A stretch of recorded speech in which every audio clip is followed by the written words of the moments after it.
Take that with honor. That's the actual apology. Not "I'm sorry." Not "I was wrong." A man who admitted on camera, on his own channel, in front of his own paying audience, that he cheated on his pregnant girlfriend, and when she told him there's no reason to apologize if you intended to do it, his response was to rebrand the confession as a gift. Take it with honor. Like getting cheated on is a loyalty reward. That was roughly 6 weeks ago. And as of this past weekend, the woman he cheated with is back in the car with him, getting pulled over by San Diego police while their son watches from the back seat, all of it live streamed. If you're the type who reads the receipts before you react to the headline, pull up a chair, hit the sub, tap the bell, this one's got layers. Here's the brief, fast. Jonathan Porter, you know him as Blueface, home since November after serving 21 months of a 4-year sentence. Nevaeh Akira, the girlfriend he left prison to, currently pregnant, due this month. Chrisean Rock, the ex-mother of Chrisean Jr., back in the frame. A Kick channel called Blues Clues 124 running near daily.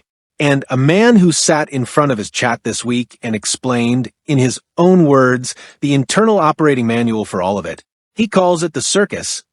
I call it a business model. Let's get into the paper. One more name belongs in that brief before we open the folder, because the paper trail doesn't start and stop at the 2 women in the headline. Jaidyn Alexis, mother of 2 of Blueface's older kids, signed to his imprint Milf Music, and per Rolling Stone's coverage of the label rollout, still on the payroll as his flagship artist, is the third rail in this whole production. So is his mother Carlisa Saffold, whose commentary channel functions as a de facto B unit for every storyline the main channel drops. And the venue matters too. Blue Temple/Blue Cabana in San Diego, the club where Saturday night's performance ended in a probation search stop off the 5 freeway, per the incident report referenced by TMZ. That's the geography. That's the cast. Now we can open the folder. Everything in this section is documented. On camera, on record, or on the docket. No interpretation yet. I'm just laying exhibits on the table and letting you read them yourself. Blueface was released from a California state prison on November 3rd, 2025, after serving 21 months of a 4-year sentence tied to a probation violation from the 2021 assault of a club bouncer. His first public words on camera. Still that end 2 years later. On the Dead Homies. That's the re-entry statement. Not reflection. Not accountability. A brand continuity check. Same product, resumed operations. February 2026, roughly 90 days after walking out, Blueface and Nevaeh Akira announced her pregnancy live, due date landing in late August. "You having a Blueface, baby?" Woo was the quote. Timeline check, for the record. Conception around December 1st. That's 4 weeks for between the prison gate and the pregnancy. Keep that number in your pocket. It's going to matter. During that same stretch, Blueface publicly told Nevaeh on stream, and I quote, "I wouldn't have made you my girlfriend if I was going to cheat on you." He said that, on camera, while she was carrying his child. Hold it. Days after that promise, he was spotted with Chrisean Rock at a boat party in Los Angeles. Then, per Complex's reporting on the live stream confrontation, he admitted it on stream. "I cheated. I know. Sorry." Nevaeh's answer, and this is the most honest sentence anyone said in that entire exchange, was, "There's no reason to say sorry if you had intentions on doing it." His rebuttal, "Take it with honor." Sit with that for a second, because we're going to be coming back to it. Late July into early August, Nevaeh, on stream, accidentally showed Blueface's personal phone number to roughly 20,000 viewers, and the fight that followed played out live. He was, per the footage, furious. Remember the number 20,000. It's going to matter in about 4 minutes. Saturday night, August 8th into the 9th, 4 days ago, Blueface performed at Blue Temple/Blue Cabana in San Diego, left the venue with Chrisean Rock and Chrisean Jr. in the car, and San Diego PD pulled the SUV over for equipment violations. Per TMZ, officers learned someone in the vehicle was on probation, which, as a condition of the court, required a search of the car for contraband. They were briefly placed in handcuffs. No contraband found. Everyone released. And the entire stop, all of it, was live-streamed on Kick.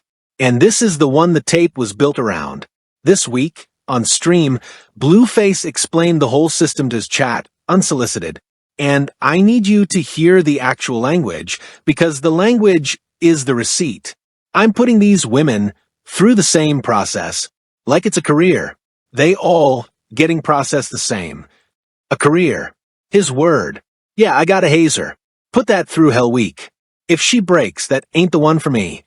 Hazing. Hell Week. His words. Not mine. And then, the centerpiece, there is definitely a pecking order. That's the best word I could find. Now, this belongs on the table too, because it clarifies who's actually being sorted in that pecking order. In the same broadcast stretch, per Hip Hop DX's transcript of the segment, Blueface stated flatly, Jaidyn number 1.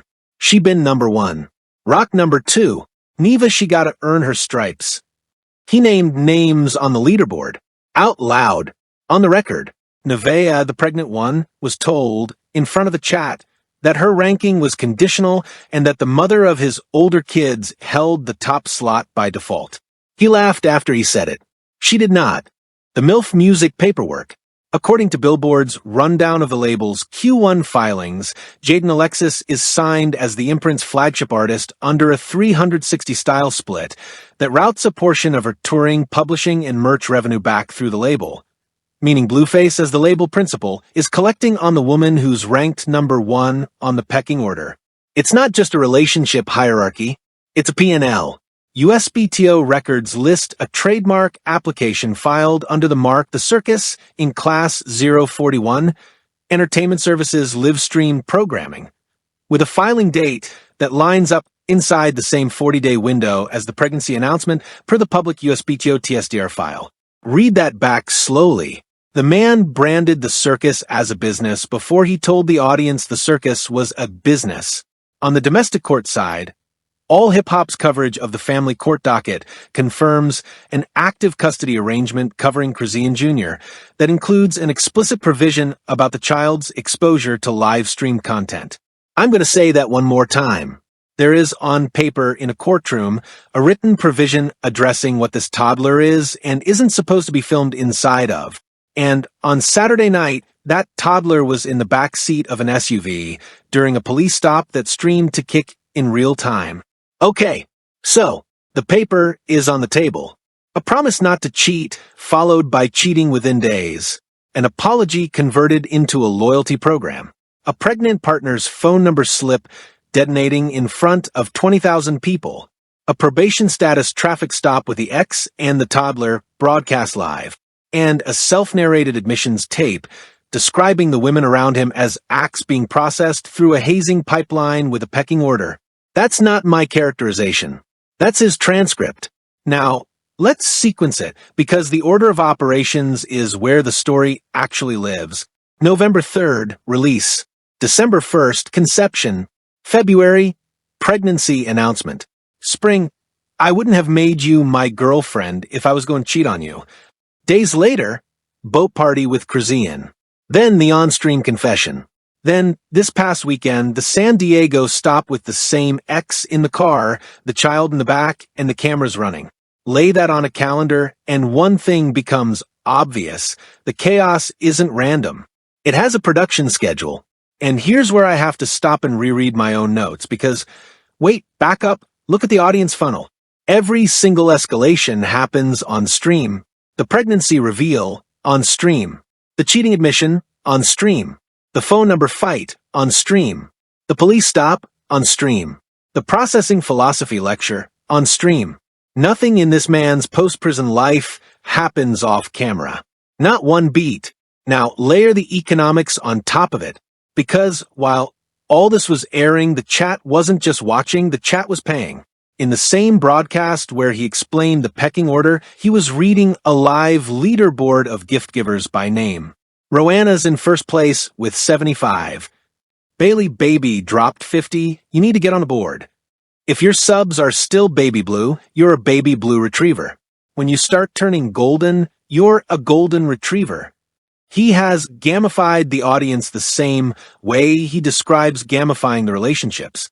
There's a leaderboard for the chat and a leaderboard for the women. Peaking order for one, pecking order for the other. The same mechanic running in parallel, both monetized. And one more timing detail that I can't stop circling. He told the chat, this is a direct quote. Sometimes I like having the camera on. It just catches things that you go through daily, and people don't get to receive the consequences of it. He said that while complaining about a restaurant worker accusing his table of smoking. But read it back as a mission statement. The camera isn't capturing his life. The camera is the product, and the life is the raw material being fed into it, the fights, the women, the kid, the cops. All of it is inventory. Sequence one more overlap before we move on, because the trademark date changes how the announcement reads. According to the Fader's timeline reconstruction, the circus filing was submitted inside the same 40-day window that contained the pregnancy reveal. So, the on-camera, you having a Blueface baby, happens next to a trademark application for the very format the pregnancy would later populate. That's not a man reacting to his life. That's a man greenlighting a season. Layer on the boat party.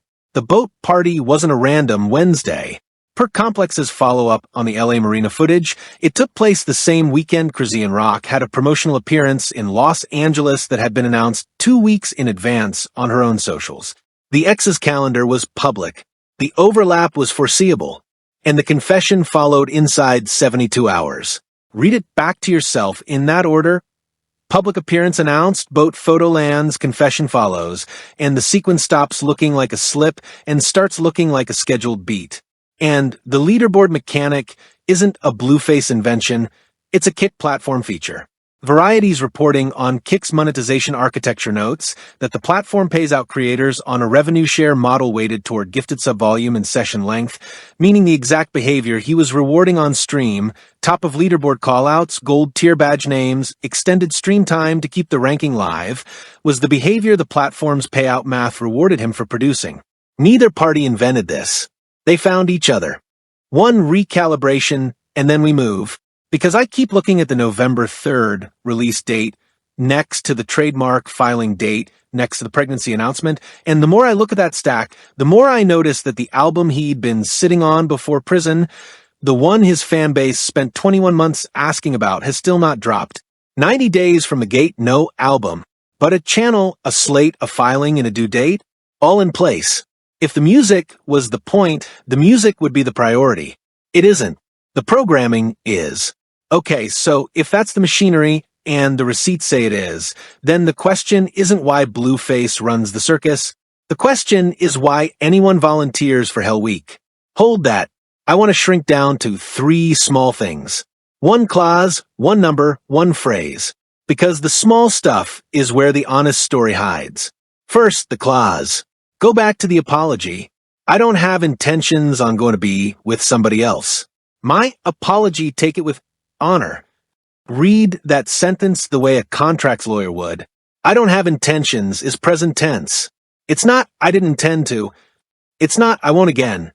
It's a man describing his current state of mind at the moment of speaking and absolutely nothing beyond it. As an assurance, it covers a window of roughly 1 breath. Nevaeh's response, no reason to say sorry if you had intentions on doing it, actually identifies the legal defect in the apology. Intent was already baked in before the act. He never disputes her logic. He just rebrands the product. Take it with honor. It's the same energy as a restaurant telling you the food poisoning is part of the experience. Second, the number. 20,000. That's how many viewers were watching when Nevaeh's screen showed his phone number. He was furious, and per the coverage, the fight got ugly fast. But here's the thing I keep coming back to. A phone number leak is a privacy violation for exactly 1 person in that room. Everybody else in the ecosystem got content. 20,000 people now feel like they're inside the blast radius of the relationship. That's not a privacy disaster for the channel. That's retention. I'm not saying she did it on purpose. He apparently wondered the same thing on stream. What I am saying is that in this economy, even the accidents clear inventory. Third, the phrase, Hell Week. He didn't say dating. He didn't say getting to know each other. He borrowed the vocabulary of military selection and fraternity initiation, a process explicitly designed to break people down and see what's left. And he described the output in casting terms. Is she an emotional character? Is she a physical character? She a silent character? Characters. On a show he named The Circus, where he is self-described, the main event, I had to read that section twice to make sure I wasn't overhearing it. I wasn't. He isn't describing relationships. He's describing a writer's room with a casting couch bolted to the floor. Zoom in on one more thing before we widen back out. The audio magnifier. Per Genius's annotation, pull on the July stream compilation, the same vocal ad-lib, a short, clipped woo, pitched a half step above his speaking voice, appears immediately after every one of the tape's 4 biggest reveals. The pregnancy announcement, the cheating admission, the pecking order name drop, and the are you not entertained call-out. Same pitch, same length, same placement. That's not a nervous tick. That's a punctuation mark. He's cueing his own applause breaks. The chat responds to it every time. You can watch the GIF counter tick up inside the same second the ad-lib lands. He's built a Pavlov loop into his own voice. Now the behavioral magnifier, because there's a tell across the deleted posts. Wayback captures of his Instagram, pulled from the archived index at archive.today, captures dated June through early August, show a repeating pattern. A post lands, sits up for roughly 45 to 90 minutes, gets clipped by the aggregation accounts, then quietly disappears. Same window every time. 90 minutes is the exact runway a screenshot needs to spread across the reposter economy before the original becomes deniable. He's not deleting the posts because he regrets them. He's deleting them after they've done their job. Post, propagate, evaporate, deny. Rinse and repeat. Business magnifier, because there's a filing detail nobody's talked about. The Milf Music LLC's registered agent and the LLC behind Blue's Clues 124's merchandise storefront share the same Nevada mailing address, per open corporates pull on both entities. That's not a smoking gun on its own. Plenty of small entertainment businesses share registered agents to save cost, but it means the label revenue, the merch revenue, and the streaming revenue all funnel back through overlapping paperwork. One roof, 3 pipes, same drain. When he told the chat, I built this brick by brick, the brickwork is more literal than the chat realized. Digital magnifier, and this one I keep circling, a now deleted tweet from Blue's Clues 124's official account, cached at archive.today's snapshot dated August 6th, read, in full, Circus goes live Saturday, San Diego. Pull up. That was posted 48 hours before the Blue Temple show that ended with the traffic stop. The word circus used as a scheduling term, before the night that produced the weekend's most clipped footage. He didn't just brand the operation. He put the operation on a calendar and told the audience when to tune in for the next episode. And then, per the same cache, the tweet came down the morning after the stop, right on the 90-minute adjacent evaporation window we already flagged. I had to zoom in 3 times on this next one before I trusted what I was looking at. Visual detail from the San Diego stop footage, time-stamped roughly 9 minutes into the archived Kick VOD referenced by Hot New Hip Hop's frame-by-frame write-up. Chrisean Jr. is in the back seat, and the camera, the one on the phone Blueface is holding, is angled deliberately to keep the toddler out of frame while officers approach the driver's side window. Then, once the handcuffs come off and the tone shifts from arrest energy to content energy, the camera pivots. The child comes into frame. On purpose. When the situation was still legally live, the kid was cropped out. When the situation became a story, the kid became a shot. That's not a live streamer reacting. That's a director choosing. Now here's where it gets interesting, because the same pile of receipts is being read 2 completely different ways, and both camps have a case. The chat, the paying customers, their read, roughly, is that this is transparency. The man is honest about what he is. The women know the rules. Everybody's an adult. Everybody's getting paid or getting fame out of it. And if you don't like the show, change the channel. And look, I'll give that read its due. He really is not hiding anything. The processing lecture was delivered to the public. The pecking order was announced on the record. There's an argument that radical disclosure is its own weird form of consent architecture. The critics, their read is that this is degradation packaged as entertainment, that Hell Week is just hazing with a ring light, that the pregnancy announcement and the cheating admission happening on the same channel isn't transparency, it's cruelty with a monetization strategy. Now, somebody in the comments is already typing the Steelman, so let me do it for them properly. The strongest version of the defense goes like this. Nevaeh is a grown woman with agency.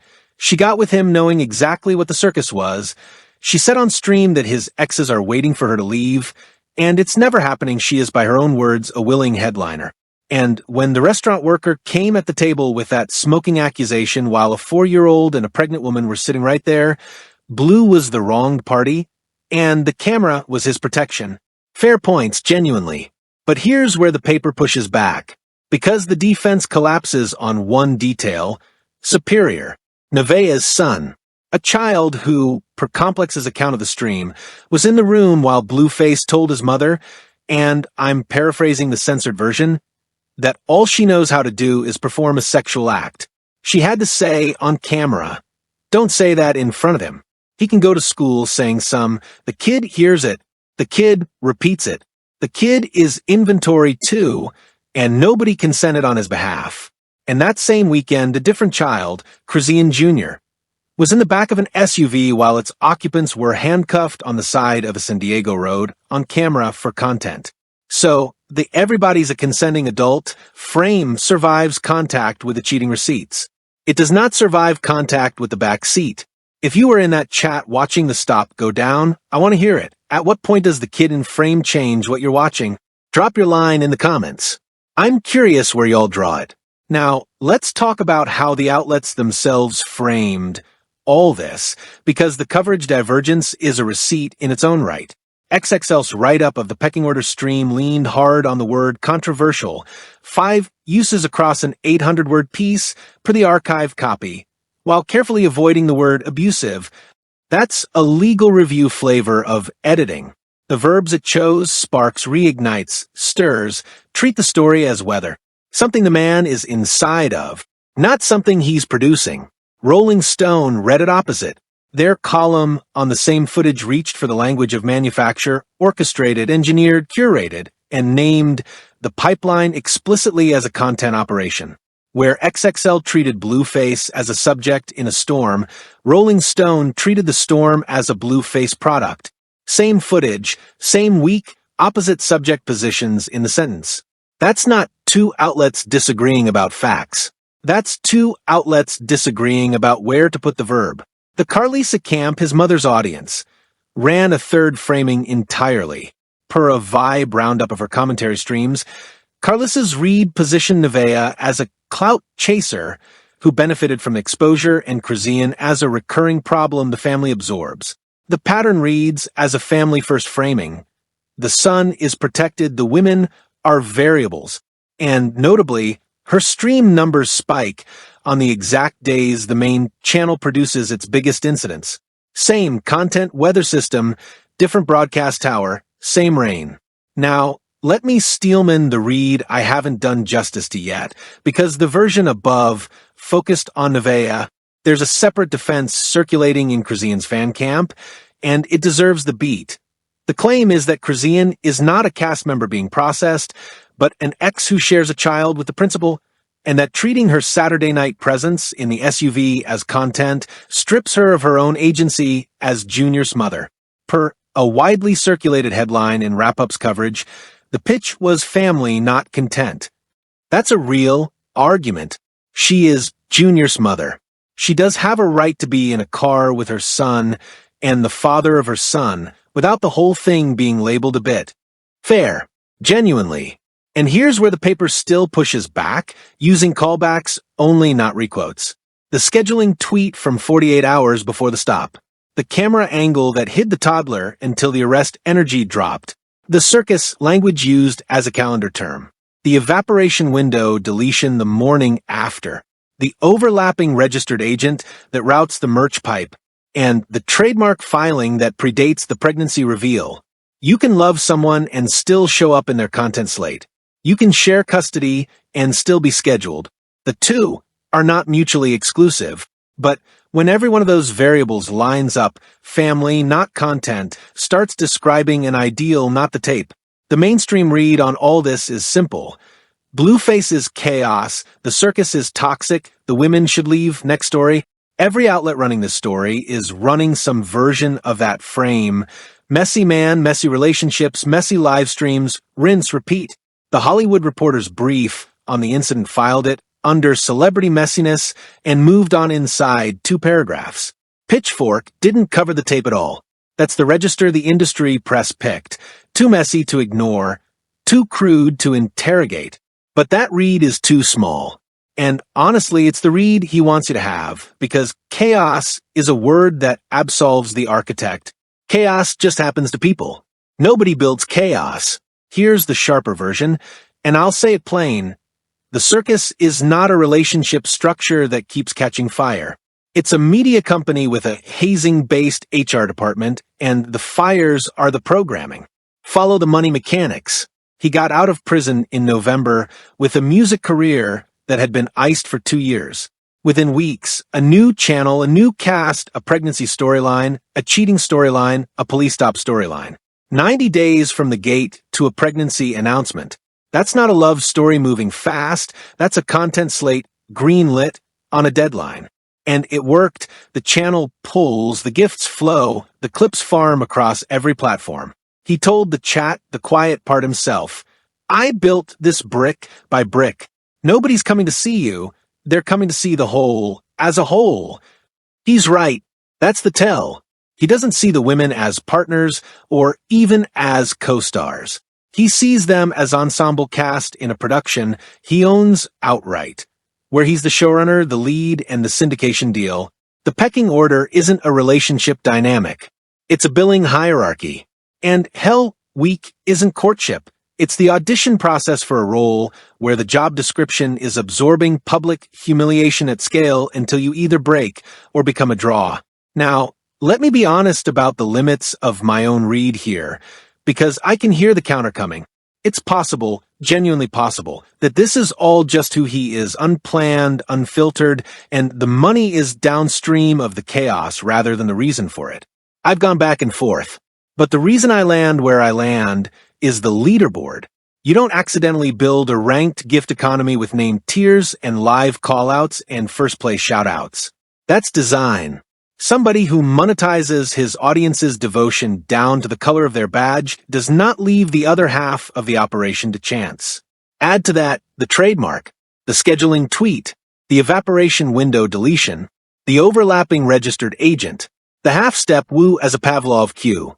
The camera pivot at the exact second arrest energy became content energy. Any one of those alone is a shrug. 6 of them stacked is a business plan. And since we're being precise, let's talk about what the circus actually costs the cast. Nevaeh is due this month. She spent her 3rd trimester getting cheated on, getting her apology returned to her as a loyalty program, watching her phone number become a storyline, and being told on camera that her upside in the organization is capped by where she sits in the pecking order. Chrisean Rock, meanwhile, went from being berated online to riding passenger in a probation search traffic stop with her son in the back, and the reconciliation content performed so well it headlined the weekend. The one woman who said the truest sentence in this entire saga, "No reason to say sorry if you had intentions on doing it," is the one currently carrying the most consequence and holding the least equity in the show. Meanwhile, the showrunner eats soup on camera, reads the gift leaderboard, and asks the audience if they're not entertained. Add one more jab, and this one is almost sympathetic. Everybody in this pile has a version of themselves they'd probably rather be. Nevaeh, before the phone number leak, was posting cooking clips.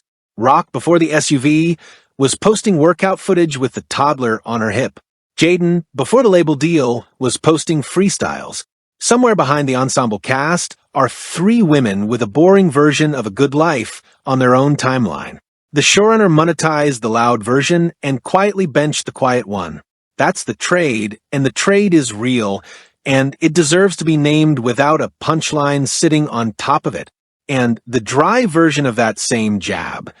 Nobody in this ensemble has an employment contract, a residual structure, a name and likeness clause, or a termination provision. The showrunner does. The label does. The trademark does. The women don't. In every legitimate content operation in America, the on-screen talent has a lawyer. In this one, the on-screen talent has a due date.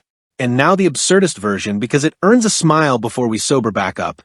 The man ran a hazing pipeline, invented a badge color loyalty program, filed a trademark, opened an LLC, ran a leaderboard, produced a season, and still, when police pulled him over, hit go live, before he hit roll down window, priorities are a receipt too.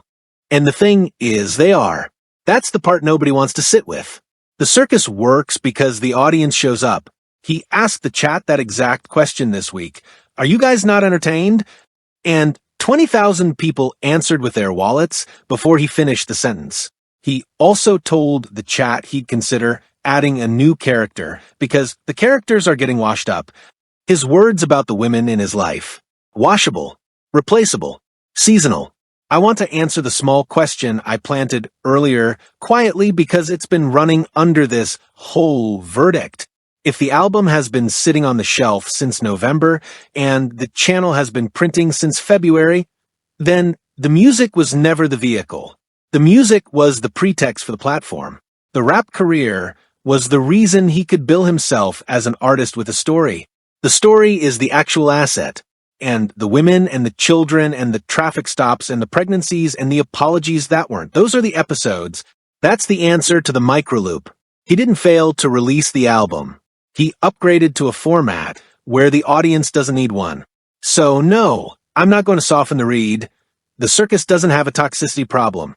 Toxicity is the format. The problem is that the only people who can't renew their contract are the ones who never signed one, the kids in the back seat, learning what love looks like from a live stream. Watch what happens when the baby arrives. Late August, Nevaeh delivers. That's a content tentpole with a due date. And I'd put money on the birth becoming a multi-day streaming event, the cast rotation around it, Chrisean's response to it, Carlos's commentary on it.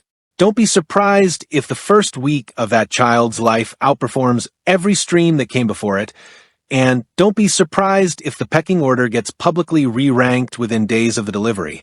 That's the likely landing. Escalation, because escalation is the only direction the model knows. Watch how the re-ranking gets staged. The birth itself is one beat, but the follow-up beats are where the model actually feeds. Expect a naming reveal treated as its own broadcast. Expect a Carlisa reaction stream inside the same 48-hour window. Expect a rock response, quiet or loud, but a response either way, because the pecking order announcement guaranteed her scene. And by the second week, expect which one of you is showing up for the baby beat that pits Rock's public loyalty energy against Jaidyn's silent partner posture. That's not a prediction, I need a hedge. That's a beat sheet the receipts already wrote.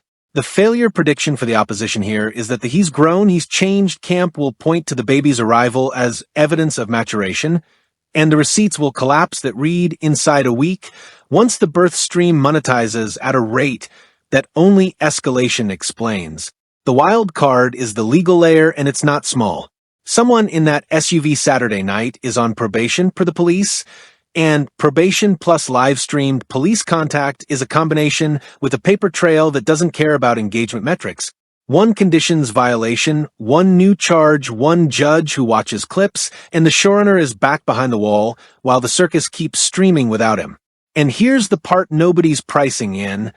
The women hold more leverage than the billing suggests. Nevaeh's due date, Chrisean's audience, Jaidyn's receipts folder. If the cast ever coordinates an exit, the show doesn't have a second act. It has archives.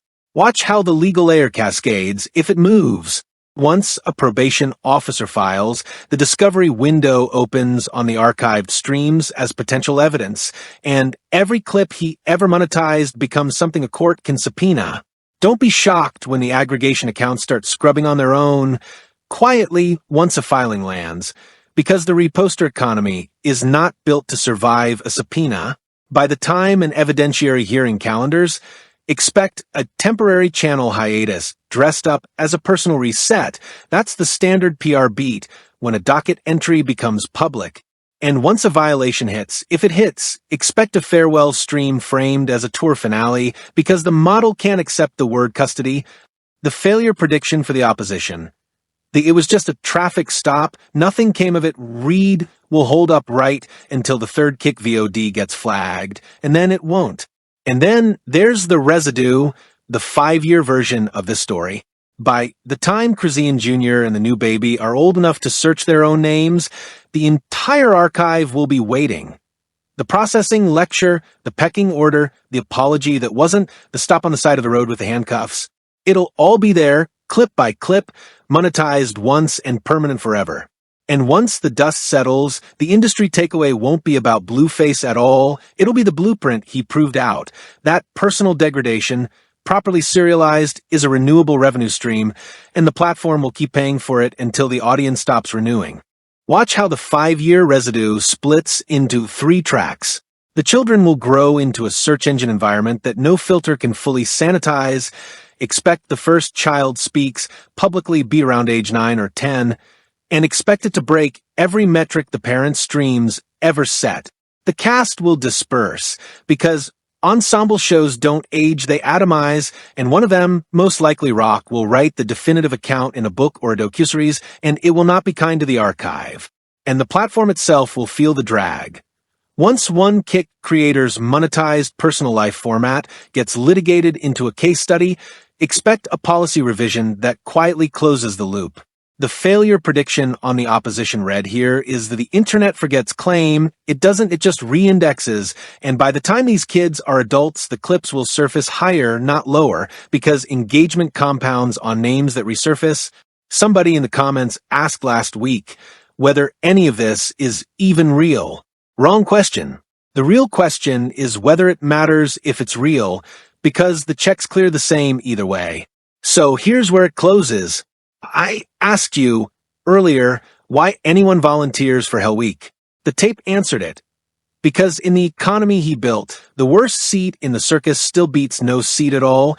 Attention is the only currency on the table, and he's the only one printing it. You watch the receipts get read the same way I did. Hit the like if the paper spoke. Sub if you want the next stack read to you. Bell on so the drop doesn't get buried. And drop where you land on the Kid in Frame question, because I'm reading those. Next case is already on the desk.